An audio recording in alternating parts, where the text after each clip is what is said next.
Buenas tardes y una nueva edición de Visión 360.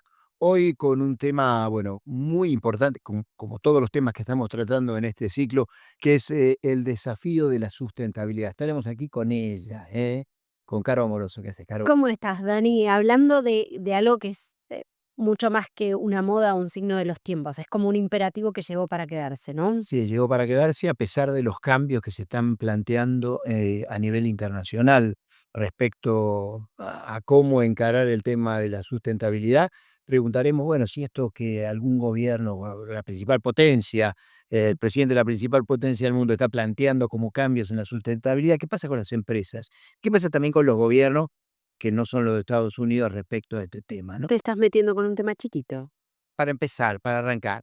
Bueno, y para arrancar vamos a presentar a nuestros invitados de hoy, nuestros prestigiosos invitados de hoy. Tenemos al ministro de Infraestructura de la Ciudad de Buenos Aires, Pablo Bederciartúa, el Vasco, como para no poder ser de otra manera, a Dalma Parisi, Pacto Global Argentina de Legales, Institucionales y Sustentabilidad en Siemens, a María Constanza Ferrer, gerenta de sustentabilidad de Telecom, a Viviana Varila, gerente de asuntos públicos y sustentabilidad en Metrogas, a Corina Delbó, gerente de sustentabilidad de Aeropuertos Argentina, y a Sebastián Vigorito, director ejecutivo del Consejo Empresario Argentino para el Desarrollo Sostenible. Y arrancamos con la pregunta de Carolina Morso. Bueno, arranco con Sebastián. Te veo ahí con ganas de romper el hielo. ¿Qué entendemos por la agenda de la sustentabilidad? Se habla mucho de la agenda verde, pero me parece que el concepto de sustentabilidad engloba otros verticales. ¿Qué se entiende por sustentabilidad? Bueno, la sostenibilidad no es una agenda, son muchas agendas. Ujú. ¿M? Por lo general, muchas veces uno la asocia simplemente a una agenda ambiental, sin embargo, la agenda de sostenibilidad tiene que ver con muchos convenios internacionales ambientales, con muchos convenios internacionales sociales y también, que es lo más importante, con la sostenibilidad económica y el buen gobierno de las empresas como también de las organizaciones. La sostenibilidad es la búsqueda vamos hacia un mundo que para el 2050 10.000 millones de personas van a precisar 2,5 planetas para hacerse de fibra, energía, agua y alimentos.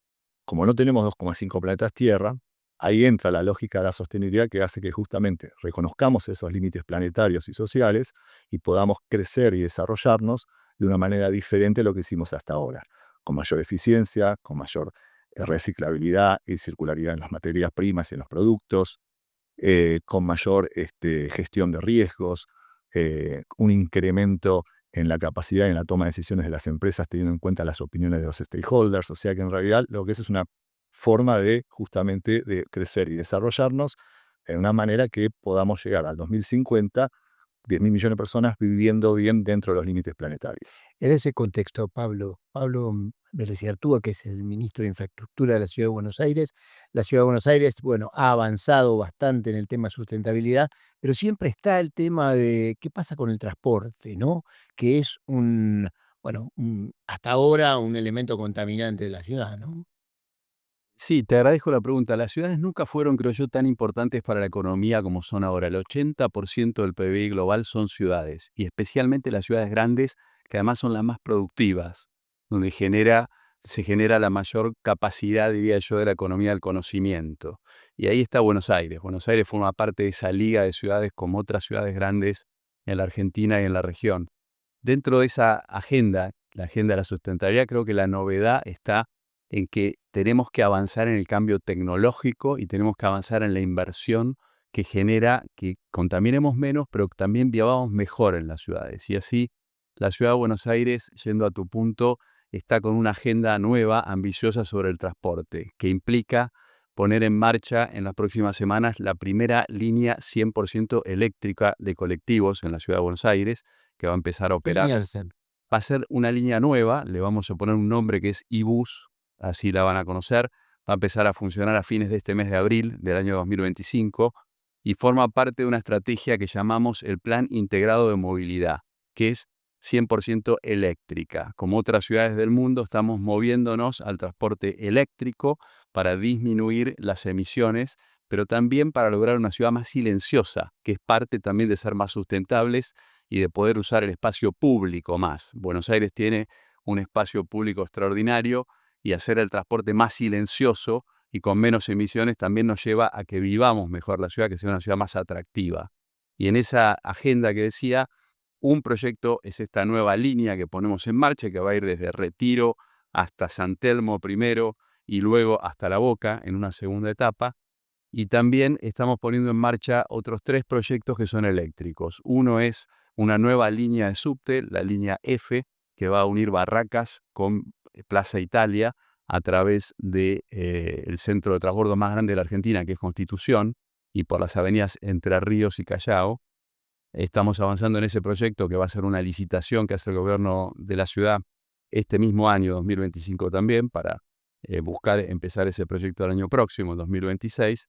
Y también, y de manera innovadora, estamos poniendo en marcha 2 líneas de tranbuses, que son medios eléctricos en superficie, que van a atravesar la ciudad de norte a sur.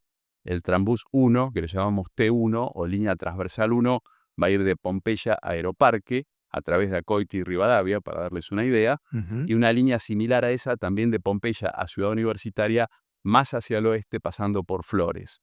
Y estos medios eléctricos silenciosos van a estar administrados en conjunto con el subte. Mismo boleto, mismo ticket, para que nos podamos mover de manera eléctrica, más rápida, más silenciosa y más eficiente. Esa es una manera, creo yo, de bajar a tierra algunos de los objetivos que implica una agenda de sustentabilidad en una gran ciudad. Talma, quiero preguntarte por los acuerdos globales en este contexto, donde están no solo puestos en jaque, cuestionados, incluso se cuestiona como una suerte de agenda alternativa detrás de, por ejemplo, el Acuerdo de París. ¿Qué implica esto para la aplicación de políticas de sustentabilidad, no solamente en los países en términos generales, sino también en las empresas? Es una muy buena pregunta y la realidad es que, a ver, por fuera de las agendas específicas que puede haber, es claro que lo que el presidente Trump hizo y todas las cosas que están pasando tienen una repercusión importante, pero creo que lo más importante es entender que cuando hablas de sostenibilidad, estás hablando de eh, herramientas que necesitan las empresas y articulaciones que necesitan hacerse entre el sector público, el sector privado, diferentes cámaras, ONGs y la sociedad civil. Un poco lo que comentaba acá el ministro, ¿no? Uno tiene que entender que por fuera de la política tiene que haber una estrategia clara, tiene que haber una articulación ordenada. Tenemos que repensar de qué manera queremos vivir y cómo queremos llegar a ese mundo que estaba contando Sebas, pero también entendiendo que no tienen que ser, no hay que romantizar, creo que lo hablábamos antes, no hay que romantizar la sostenibilidad, sino que tiene que ser realmente entendiendo cómo la sostenibilidad puede ayudar a las sociedades a mejorar, cómo puede ayudar a que las empresas funcionen mejor y produzcan mejor, cómo se puede ayudar a que el transporte sea más eficiente. Y todo eso tiene un costo y tiene un valor intrínseco que también termina impactando positivamente a la gente. Que al final del día todos vivimos en una ciudad donde queremos tener aire limpio, queremos tener árboles, donde queremos que haya... Y no es únicamente sustentabilidad, no estamos hablando únicamente de medio ambiente, estamos hablando de medio ambiente, de equidad, de género, de derechos humanos, de anticorrupción. Es mucho más 360 el concepto, es un concepto mucho más genérico. Y yo creo que ya han pasado muchos años de articulación entre el sector privado y el sector público y de comunicación así bien fortalecida, que por fuera de las agendas personales o particulares, creo que la sostenibilidad va a seguir siendo una estrategia a la que vamos a apostar. En ese sentido, María, ¿cómo es el tema, bueno, un sector tan dinámico como es el tema de las comunicaciones y con todo lo que eso implica en términos también de, bueno, darle un poco de espacio al tema de la sustentabilidad, a la vez que la demanda parece muy creciente en términos de esto, del caño, digamos, de lo que transmite, de lo que va todo por Internet? Bien. Bueno, Telecom forma parte de una industria donde la tecnología es hoy por hoy quien nos está facilitando a las demás industrias y a las ciudades y demás soluciones para ser todos más sustentables. Em, en Telecom venimos desarrollando una agenda de sustentabilidad desde hace más de 15 años y creo que en momentos como este es donde hay un cuestionamiento público significativo, es donde hay que defender esa agenda más que nunca. Hay reacciones disímiles, ¿no?, frente a los cuestionamientos, donde muchas veces se opta por hablar bajito de la sustentabilidad para ver qué pasa, ¿no?, para ser cauto, porque se está cuestionando. Creemos, sin embargo, que más que nunca hay que hablar en voz alta de la sustentabilidad, hay que defender el propósito y la misión que de nuestro lado, desde el sector corporativo, nos toca liderar. Y la tecnología hoy por hoy es el corazón de nuestra estrategia, desde lo ambiental, facilitando un montón de soluciones, como decía anteriormente, que permiten hacer más eficientes los procesos propios, y a su vez hacer más eficientes los procesos de otros.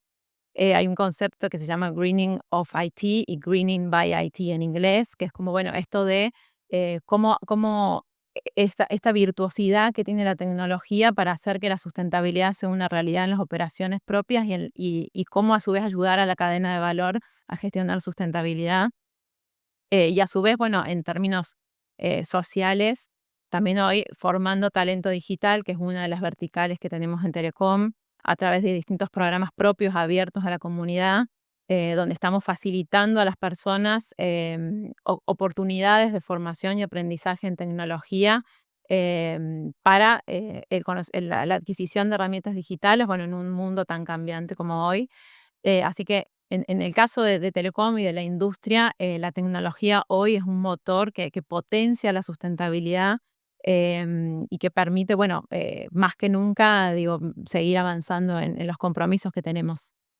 Con respecto a la conversación por sectores, me interesa mucho, Carolina, poner la lupa sobre el turismo. Se habla mucho de la idea de turismo responsable, de turismo sustentable, de turismo sostenible. Trabajas en el sector como gerenta de sustentabilidad de aeropuertos. Quiero preguntarte qué es esta noción y cuán aplicable es, por ejemplo, en un país como la Argentina, que está ávido por el ingreso de dólares y que abraza al turismo que viene, ¿no? Abrazamos al turismo que viene.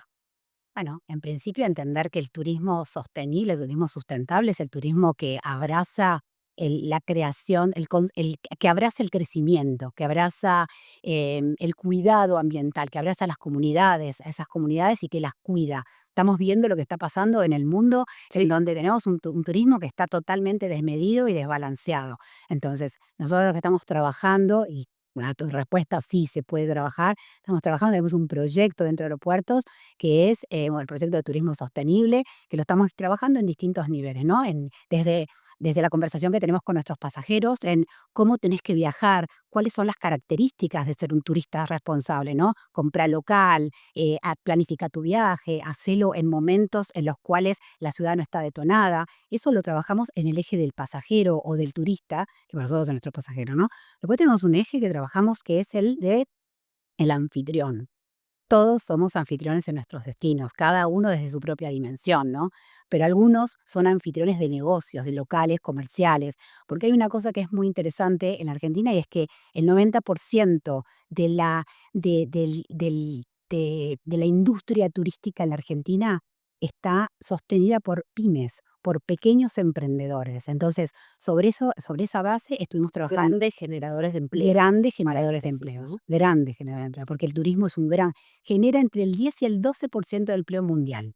Entonces, lo que nosotros estuvimos haciendo el año pasado y el año pasado, junto a la Universidad Católica de Salta, desarrollamos un proyecto que está destinado a empoderar a estos anfitriones. Y el año pasado trabajamos en un proyecto también con la universidad en capacitar a emprendedores del turismo sostenible, a ayudarlos a desarrollar su propia industria, porque entendemos que cuando le va bien ese emprendedor, impacta directamente en nuestro negocio. No es una cosa al azar, el turismo es parte esencial de nuestro negocio y sobre eso estamos trabajando. Y en el último eje que también es clave y al cual también le ponemos muchísimo foco, es el trabajo que nosotros tenemos normalmente con los gobiernos, el territorio, el destino, la estrella, ¿no? ¿Cómo cuidamos esos destinos? ¿Cómo los protegemos? ¿Cómo hacemos que sean prósperos, pero que no se detonen, que no se destruyan? Bueno, esos serían los proyectos que nosotros estamos trabajando y estamos enfocándonos muchísimo para poder construir a un anfitrión que quiera recibir y a un turista que quiera ser cuidadoso con el destino, que es el único que tenemos y que es lo que tenemos que cuidar. Diana, bueno, me parece que la energía no renovable es la que hizo punta en el tema de sustentabilidad y haberlo encarado. ¿Cómo es ese proceso hoy donde hay un cambio importante a nivel mundial, global, respecto de qué pasa con lo renovable y lo no renovable en materia de energía? Yo creo que, bueno, la Argentina es uno de los países que tiene una matriz energética basada principalmente en el gas y es un proceso quizás de transición que hay que acompañar y que quizás lleve de un tiempo importante hasta poder decir, bueno, nos alimentamos de las energías renovables. Y la idea es que convivan, porque hoy están conviviendo. Nosotros desde Metrogas brindamos un servicio que es vital. Tenemos 2,5 millones de clientes en una zona densamente poblada, que es Capital Federal y 11 partidos del conurbano.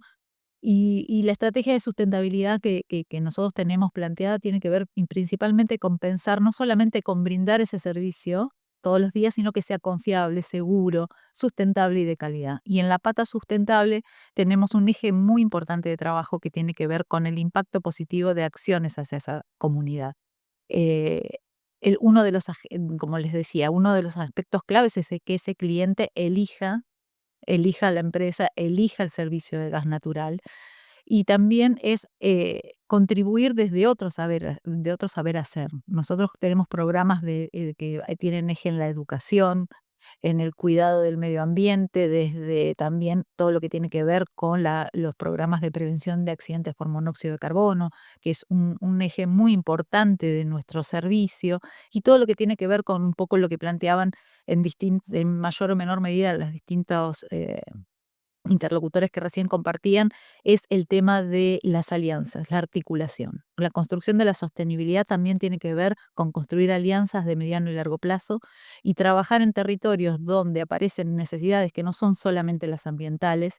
Es fundamental hablar, interactuar y conocer a los que saben, digamos, que conocen esos territorios y conocen esa demanda.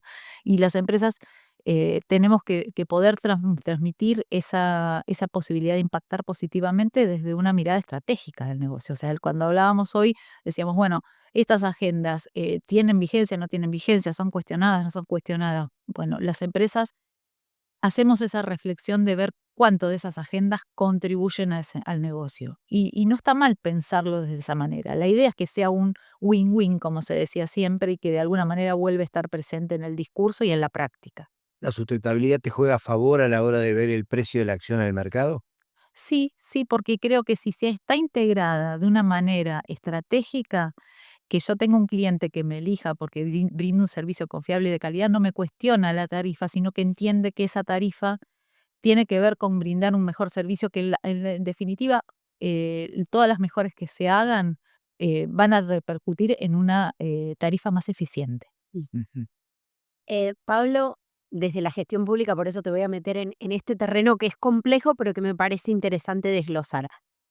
Hay argumentos, muchas veces esbozados por líderes que cuestionan la agenda verde, sobre todo la agenda verde, que tienen que ver con lo siguiente. Bueno, yo soy un país en vías de desarrollo, o incluso un país en una instancia anterior. Ustedes, países desarrollados, me imponen objetivos y una agenda cuando hicieron toda la extracción que hicieron a lo largo de décadas. ¿Por qué tendría yo que aplicar esa agenda por sobre las urgencias o las necesidades inmediatas de la población de mi país, que en muchos casos, en buena medida, está dirimiendo su subsistencia? ¿Qué argumentás o qué contraargumentás vos frente a eso que ha permeado en parte de la población? No, yo creo que ese argumento es válido y creo que está creciendo en el mundo.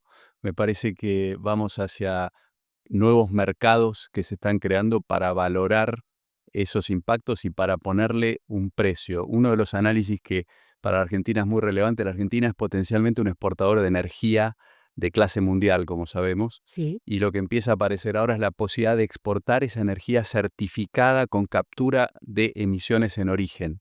Y el tamaño del territorio argentino, la posibilidad de desarrollar superficie verde, nos permite que esa estrategia, que se llaman estrategias basadas en la naturaleza, donde vos creás y haces un manejo, por ejemplo, del agua y creás territorio nuevo verde que capta CO2, te permite sumarle un valor que se certifica a tu metro cúbico, por ejemplo, de exportación de gas.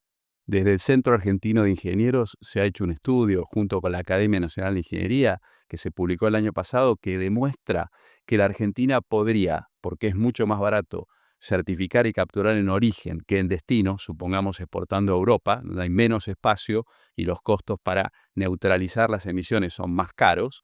La Argentina podría sumar hasta $2 por metro cúbico de exportación de gas haciendo la captura en origen. Eso significaría para 140 millones de metros cúbicos de exportación más de 10.000 millones de dólares extra que ingresarían al país, generando empleo también en el territorio distribuido de la Argentina. Así que yo creo que empieza a haber argumentos importantes que tienen su correlato en un mercado y ese mercado genera también esa transferencia de recursos que son, creo yo, una forma de equilibrar este desbalance que vos decís que viene de la historia. Sebastián, en ese sentido, los cambios que hay en el mundo, bueno, me parece que le dieron un volantazo este año respecto de lo que se venía pensando en términos de la sostenibilidad, y Argentina está en pleno desarrollo, bueno, de Vaca Muerta, que ya es una realidad, y digo, un desarrollo importante en términos de la minería que está proyectado. ¿Cómo lo ves eso? Mira, estos sin dudas, si hay alguna agenda de la sostenibilidad que es impactada fuertemente por el nuevo orden geopolítico, porque son movimientos tectónicos de la geopolítica, es la agenda climática, como dijo Pablo, claramente, y Viviana lo sabe muy bien. ¿Por qué? Porque la agenda climática, este año va a ser la COP30, hace 30 años que se reúnen en Naciones Unidas para encontrarle qué le pone cascabel al gato, se ha seteado con objetivos que hoy en día no serían realistas. Con el diario del lunes no serían realistas. Hay que, digamos, es una opinión más personal que institucional, pero mirado a la luz del realismo y pragmatismo que hoy se necesita, hay una revisión de todo eso. No necesariamente a nivel de las convenciones, pero por ejemplo, el gobierno de Francia sacó un documento donde dice acostumbrémonos a los 4 grados. O sea, ya están sabiendo que es más probable que tengamos que adaptarnos que mitigar. En esa vía también, si algo que cambió y está fuertemente presionado por ese contexto, incluyendo principalmente la guerra, es la transición energética, ¿sí? Las transiciones energéticas están siendo afectadas porque en energía hay un triángulo que se llama el trilema energético. Quiere decir que son 3 prioridades que hay tensión entre ellas, que es la sostenibilidad, pero también el acceso a la energía y el acceso a energía segura y a precio accesible, en un mundo donde no sobran los recursos. Antes del COVID, claramente la agenda, digamos, de transición energética, ese trilema energético, el vértice predominante era la transición energética hacia energías más limpias. Hoy en día no es que deja de ser importante. Está cubierto por otros tipos de prioridades y con un baño de realidad. Por eso es que hoy, como dijo muy bien Pablo y Viviana también, el gas licuado, el gas natural, es considerado ya no una energía de transición. Se está hablando de energía de bajo impacto, ¿sí? Las transiciones energéticas de todos los países, incluso de Dinamarca, que tienen un net zero, o sea, un carbono neutro 2050, en su matriz energética prevén la existencia igualmente de energías fósiles y renovables. Y además, digamos, el gas licuado, para nosotros, teniendo Vaca Muerta, esta discusión norte-sur que Carolina decía, y es real, contaminadores del pasado versus contaminadores del futuro, no nos olvidemos que nosotros tenemos la posibilidad de exportar gas licuado a países que hoy tienen economías basadas en el carbón. Imaginemos si nosotros podemos exportar, que lo vamos a hacer, gas licuado a India, que se basa en el carbón. El desplazar el carbón por el gas, estás teniendo una ganancia desde el punto de vista climático, energético de 20 veces. Entonces, el concepto de transición energética hoy se habla que ya no es sustitutivo, es una transición energética aditiva. Necesitamos todos los tipos de energía porque el crecimiento energético de la demanda energética anual no es cubierto por ningún tipo de tecnología en especial.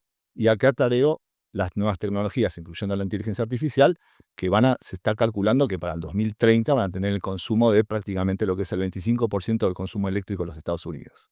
Entonces, en ese tono de demanda energética, la eficiencia energética puede cubrir muchísimo, pero necesitamos de todo tipo de energía. Eso es un baño de realidad. ¿Nuclear es energía limpia? Hay todo un debate sobre el tema. No, yo creo que es totalmente, es energía limpia desde el punto de vista climático. Lo que se puede discutir es si es renovable o no. Pero es energía limpia, incluso el IPCC, que es el órgano científico dentro de la Convención de Cambio Climático, donde está el Acuerdo de París, la reconoce como una energía de muy bajo, o sea, de 0 emisiones. Pero bueno, hoy a lo que se va también en esta, digamos, lucha norte-sur nueva, digamos, es que muchas de nuestras conversaciones de países en vías de desarrollo no fueron parte de la conversación global. Entonces va a haber, y ya está habiendo, mayor localización de las agendas, mayor necesidad de tener agendas locales y de priorizar lo local siempre y cuando no atenten con una orden global. Carolina, tanto los aeropuertos como los turistas en realidad somos grandes demandantes de energía, ¿no? ¿Cómo encaran eso en términos de la sustentabilidad final del proceso del turismo y del viajero, que está relacionado no solo con el turismo, sino con los negocios que, bueno, permanentemente demandamos energía, ¿no? Bueno, nosotros hace un par de años empezamos a cambiar nuestra manera de consumir energía. De hecho, el año pasado, a principio del año pasado, Ezeiza, la terminal de Ezeiza empezó a consumir energías limpias. Hoy el 94% de la energía de la terminal del aeropuerto de Ezeiza es energía renovable y eso representa, nos falta, pero eso representa el 44% de todos los aeropuertos, porque es el aeropuerto más grande. Entonces, estamos haciendo una transición, estamos trabajando para ir a ese cambio energético de los aeropuertos, porque es un pedido, o sea, porque entendemos que es parte, digamos, del negocio, hacer ese cambio de transición. Dalma, quiero preguntarte por otra palabra u otra expresión que quizás se puso de moda o está en boga, pero no entendemos tanto de qué se trata, que es la idea de economía circular. Si hay una palabra que mencionamos todo el tiempo es consumo, consumo, consumo. Justamente la palabra que entiendo pone en jaque la idea de economía circular, ¿no? Lo que pasa es que también las tendencias fueron cambiando. O sea, hay cuando vos mirás hace 10 años cómo el mundo se movía y cómo la producción o la manufactura se generaba, es muy diferente a hoy. Entonces, tenés que también adaptar el régimen o la agenda de sostenibilidad a estos cambios que se dan, no solamente son geopolíticos, esto que vos decías de las placas tectónicas. Yo creo que en la producción también ha habido unos cambios gigantes y también en los hábitos de consumo del usuario, ¿sí? O sea, hoy lo que ustedes decían de la energía no es menor, la inteligencia artificial llegó para quedarse. No sé si leyeron ayer que estaban diciendo, por favor, no le digan gracias a ChatGPT porque eso consume energía. Bueno, ese tipo de cosas que son mínimas, son pequeñas cosas porque, claro, cada vez que vos le hablas a la máquina está generando y está consumiendo energía. Ahora, yo creo que el tema de la economía circular es tratar de repensar de qué manera el consumo puede ser eficiente. Y ahí me voy a sacar un poco el sombrero de Pacto Global y me voy a poner el sombrero de Siemens, que es el que mejor me queda, por lo menos en este tema en particular. Y lo que te voy a decir es que si vos aplicás tecnología al consumo y aplicás tecnología a la producción industrial, lo que conseguís es hacer más eficiente y optimizar los procesos. Entonces, de repente, vos en el pasado, cuando se hacían algunas producciones, se hacían de una forma más automática, sin ciertas mediciones, sin la posibilidad de tener quizás ciertas herramientas que te permitieran ahorrar al máximo. Ahora vos podés hacer ahorros increíbles e incluso podés recircularizar, o sea, podés volver a utilizar estos productos para otro uso. Antes se pensaba en la chatarra, el scrap, no sé si se acuerdan que siempre era la discusión eterna, nosotros las empresas teníamos el scrap, que era tipo la chatarra, y se lo mandábamos al chatarrero y pretendíamos que el chatarrero, bueno, suerte le decíamos, ¿no? Que te vaya bien. Claro, Claro. suerte con esto, pero vos como empresa decías, bueno, yo, ahora no, ahora las empresas también y todas las organizaciones, incluso pienso que también ustedes como gobierno de la ciudad, pensamos en, bueno, ¿qué destino le vamos a dar a esa basura o a ese scrap, a esa chatarra, para que tenga no todas las cosas se pueden reutilizar? Eso también es válido aclararlo. Y también creo que es importante tener el concepto de que ser sostenible, ser sustentable, apoyar a esta estrategia de tener todos un mundo mejor en todo sentido, no solo en lo medioambiental, laboral, derechos humanos, anticorrupción, también tiene que ver con que uno empiece a ser más consciente de cómo consume, cómo se mueve, cómo se maneja. Si desenchufo el celular a la noche, el cargador cuando me levanto a la mañana, hay pequeñas acciones. Y acá les voy a hacer una mínima recomendación. Hay una guía en Naciones Unidas que a mí me encanta, se llama The UN Guide for the Lazy Person, que básicamente es una guía para personas como nosotros, individuos, que en nuestras casas podemos implementar pequeñas y chiquititas, prácticas muy pequeñas y chiquitas para mejorar y para aportar a la sostenibilidad. ¿Sí? Sí. ¿Lo lográs? A veces sí, a veces no. María, en ese sentido, Bueno, recién Sebastián daba datos realmente llamativos respecto de lo que va a ser el consumo de energía, cómo se va a potenciar por la misma industria, básicamente de las comunicaciones, ¿no? Y todo lo que eso implica. ¿Cómo está el tema de esto del desperdicio que generan los celulares que ya se pasaron de moda, las computadoras que ya no están o que tienen un periodo de vida útil muy, muy corto, cada vez más corto, porque necesitas actualizaciones permanentes? Ujú. Bueno, en nuestro caso, nosotros también contamos con una política de economía circular como parte de nuestra gestión ambiental, que busca justamente reducir la gestión de los residuos y al mismo tiempo, digamos, darle una nueva vida a los insumos y al equipamiento tecnológico, en nuestro caso principalmente. Eh, mm, para citar un ejemplo, por ejemplo, los módem y los decodificadores de la casa del cliente que se retiran, van a un laboratorio que tenemos en Lugano, donde se reacondicionan y vuelven al circuito con una tasa de recupero del 60%. También hay muchas iniciativas a nivel industria que tienen que ver con, bueno, el residuo tecnológico en general. Y después, bueno, como parte de la evolución tecnológica, cuando nosotros, por ejemplo, desplegamos nuevas redes y apagamos redes anteriores, todo ese equipamiento también se reutiliza. Es, por supuesto, un desafío central en la gestión de la industria, pero hay muchos esfuerzos, digamos, puestos para avanzar en eso y bueno, desde Telecom también avanzando en esto, como mencionaba anteriormente. Al igual que, bueno, otros ejes dentro de la gestión ambiental, como ser la adquisición de energía renovable, y ahí me sumo a la conversación anterior, firmamos convenios con 3 empresas líderes en la provisión de renovables de acá a 10 años, así que avanzando firmemente en eso. Y después, bueno, como parte también de las políticas de economía circular, trabajando mucho en lo que es el ecodiseño, ¿no? Es por un lado pensar qué hacemos con el equipamiento existente que entra en obsolescencia y por el otro lado, bueno, aquellos productos o soluciones nuevas, cómo concebirlas ya con cuestiones de ecodiseño. Hemos lanzado hace muy poquito en alianza con Andreani un packaging sustentable para todo lo que se comercializa, todos los accesorios y la venta de nuestra tienda e-commerce. Hemos lanzado hace 2 años la SIM sustentable, el chip del celular, que por los millones de clientes que tenemos sí genera un impacto enorme en la transición hacia la eSIM cuando no necesitemos más de soporte físico. Y bueno, todas estas son iniciativas enmarcadas también en el concepto, ¿no? de clean tech, de bueno, cómo pensar en seguir evolucionando en la generación y en la promoción de energías más limpias. Y Diana, alguna vez alguien a quien considero sabio me dice, en definitiva, si no se puede medir, no existe. ¿Cómo miden los resultados de los programas que aplican y cuáles son algunos de esos resultados que puedas compartir? Bueno, te cuento, nosotros tenemos como un poco yendo hacia el eje, venimos hablando quizás desde lo ambiental, nosotros tenemos un foco muy fuerte en lo social y en lo educativo y sí, es un gran desafío la medición de los impactos. Nosotros tenemos uno de los programas que les comentaba de escuelas técnicas, arrancamos por el 2015 con 2 escuelas, una en ciudad y otra en provincia de Buenos Aires, con 40 alumnos que formamos para todo lo que tiene que ver con las instalaciones internas de gas.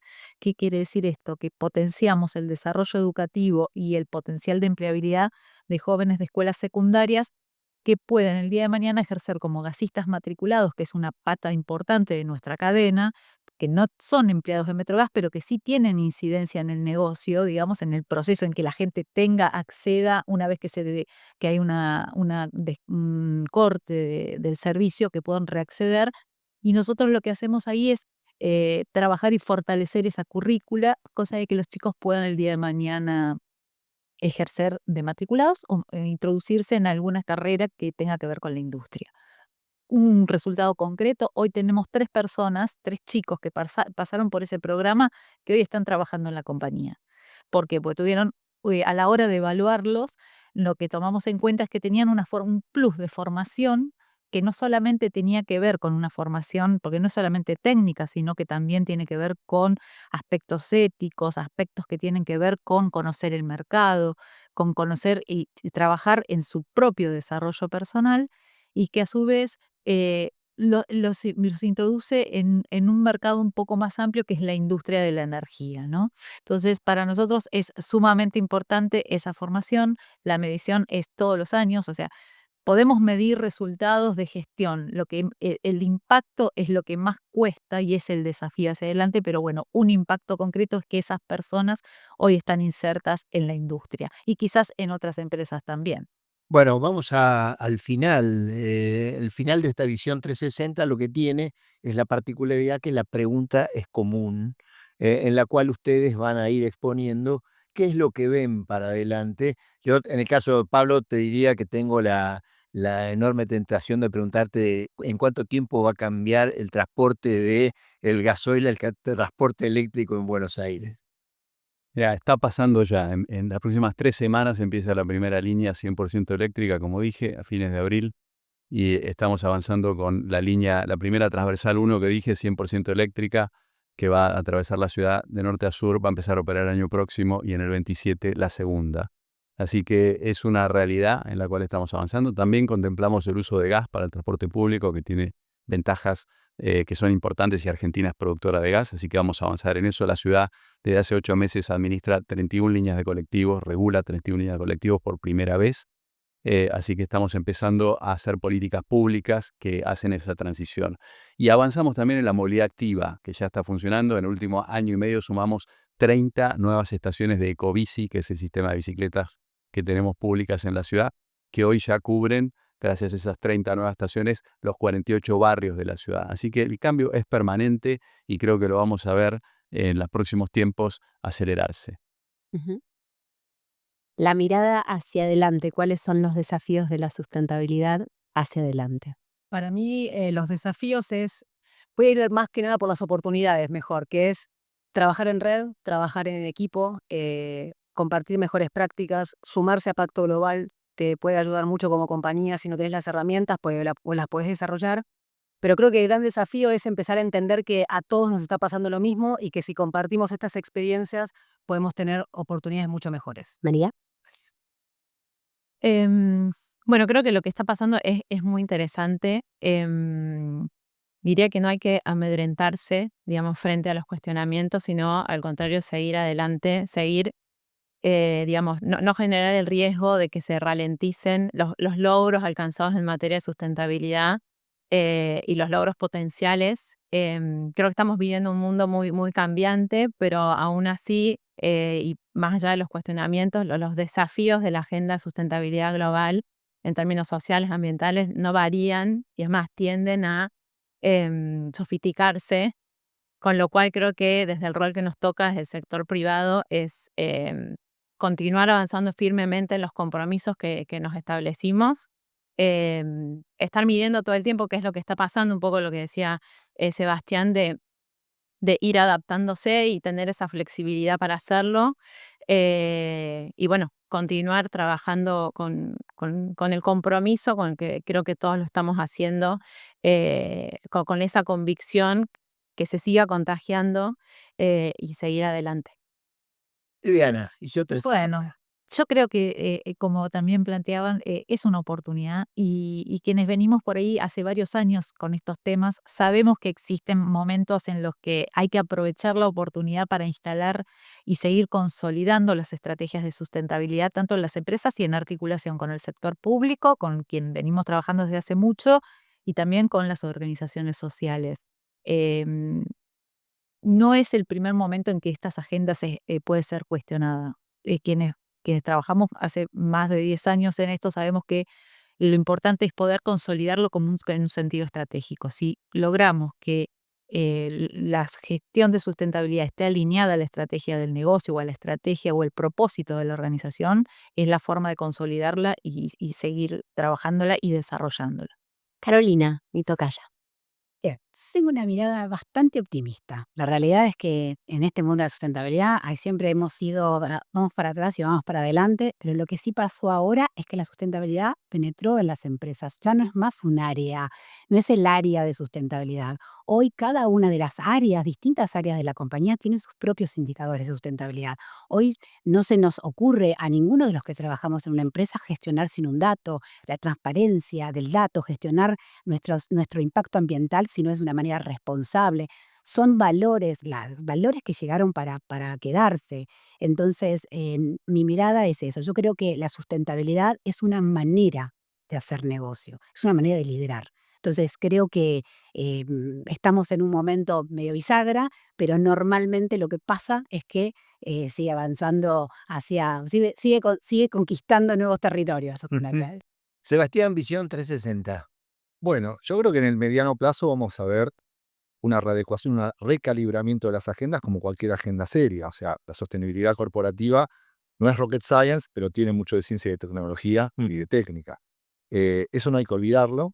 Lo que no va a haber margen, yo creo que ya no hay margen, y creo que porque ha habido mucha laxitud y mucho abuso, es en los grandes títulos y en la narrativa carente de tripas, como dicen los españoles.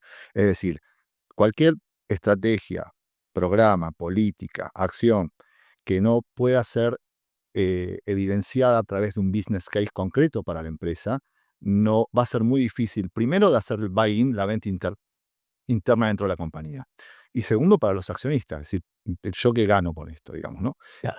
Hoy se habló de win-win, hoy se habló de que estos son estrategias que mejoran, es un driver de la competitividad. Esta es la prueba ácida. Lo que estamos viendo es todo lo que era, como se dice, el humo o la crema, va a quedar afuera. Aquellos que se van a sentir muy incómodos, los que basaron sus estrategias de sostenibilidad solamente en el discurso y en el greenwashing, se van a sentir muy incómodos y fuera de lugar, y se va a purgar a un verdadero núcleo duro de líderes, como se habló hoy de liderazgo, que sí pueden demostrar que las estrategias, las acciones, los programas están basados en un business case concreto, evidenciable, y que tiene que ver con su propio negocio. O sea, eso te diría que es un hecho. Bueno, llegamos al final, claro. Llegamos al final, ha sido un placer. Muchísimas gracias. Gracias. Placer grande, ¿eh?